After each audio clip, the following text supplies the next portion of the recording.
नमस्कार, स्वागत आहे तुमचं मोहक रेसिपीज आपल्या मराठी यूट्यूब चॅनलमध्ये. आषाढ महिना म्हणले की घराघरामध्ये तळणीचे वेगवेगळे पदार्थ केले जातात. परंतु त्यातली त्यात आषाढामध्ये तिखट मिठाच्या पुऱ्या तर आवर्जून केल्या जातात. या पुऱ्या आपण तळून जरी करत असलो तरी यांना तळायला खूप जास्त तेल लागत नाही, म्हणजेच त्या अजिबातही तेलकट होत नाहीत. व विशेष म्हणजे गव्हाचं पीठ व ज्वारीच्या पिठापासून आपण ह्या पुऱ्या करतो, त्यामुळे त्या पौष्टिकही तयार होतात. तसेच या पुऱ्या 2 ते 3 दिवसासाठी सुद्धा चांगल्या राहतात. चला तर मग अजिबातही वेळ वाया न घालवता रेसिपीला सुरुवात करूया.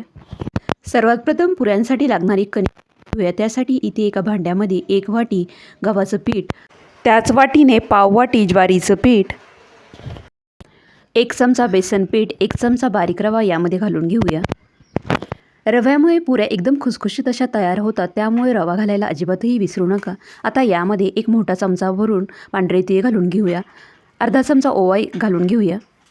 अर्धा चमचा धनेपूड, 5 ते 6 लसणाच्या पाकळ्या आल्या खिसाच्या खिसणीमधून एकदम बारीक अशा किसून घेतलेल्या आहेत, ती लसणाची पेस्ट यामध्ये घालून घेऊया.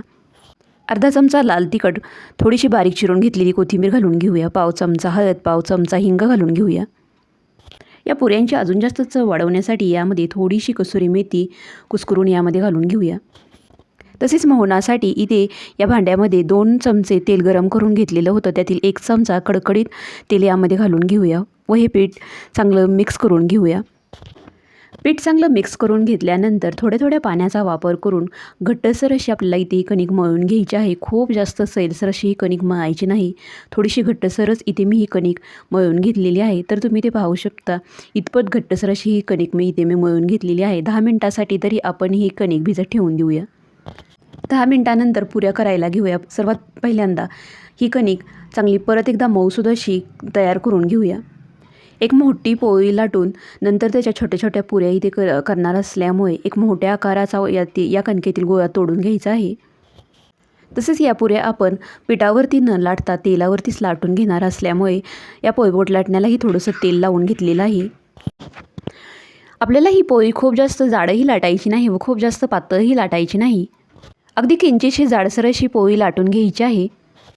आपण ह्या पुऱ्या टमटम फुगणाऱ्या करणार असल्यामुळे थोडीशी जाडसरच अशी इथे पोळी लाटून घ्यायची आहे. तर इतपत जाडीची ही पोळी इथे मी लाटून घेतलेली आहे. पुऱ्या कट करण्यासाठी इथे एक वाटी घेतलेली आहे. ही वाटी या पोळीवरती ठेवून छोट्या छोट्या आकाराच्या पुऱ्या कट करून घेऊया. पुऱ्या करत करतच आपण पुऱ्या तळून घेणार असल्यामुळे इथे कढईमध्ये तेल हलकंसं गरम करून घेतलेलं आहे. तेल चांगलं गरम झाल्यानंतर यामध्ये एक पुरी सोडून घेऊया. इथे गॅसची फ्लेम मिडियमच ठेवायची आहे. इथे तुम्ही पाहू शकता, पुरी तेलामध्ये सोडल्या अगदी टम्म अशी फुगलेली आहे. तर या पुरीला दोन्ही बाजूने छान असा गोल्डन ब्राऊन रंग आल्यानंतर तेलामधून काढून घेऊया. अशा प्रकारे राहिलेल्या सर्व पुऱ्या तळून घेऊया. अशा प्रकारे पुऱ्या केल्या तर प्रत्येक पुरी अगदी टम्म अशी फुगते. परंतु दुसऱ्या प्रकारे ज्या पुऱ्या एकदम पातळ अशा केल्या जातात त्याही खूप छान तयार होतात, एकदम खुसखुशीत बनतात. या पुऱ्या 2 ते 3 दिवस चांगल्या टिकत असल्यामुळे तुम्ही प्रवासामध्ये सुद्धा अशा प्रकारच्या पुऱ्या घेऊन जाऊ शकता. या पुऱ्या तुम्ही लोणच्याबरोबर, सॉसबरोबर किंवा अगदी तशाच खाल्ल्या तरीही खायला खूप मस्त लागतात.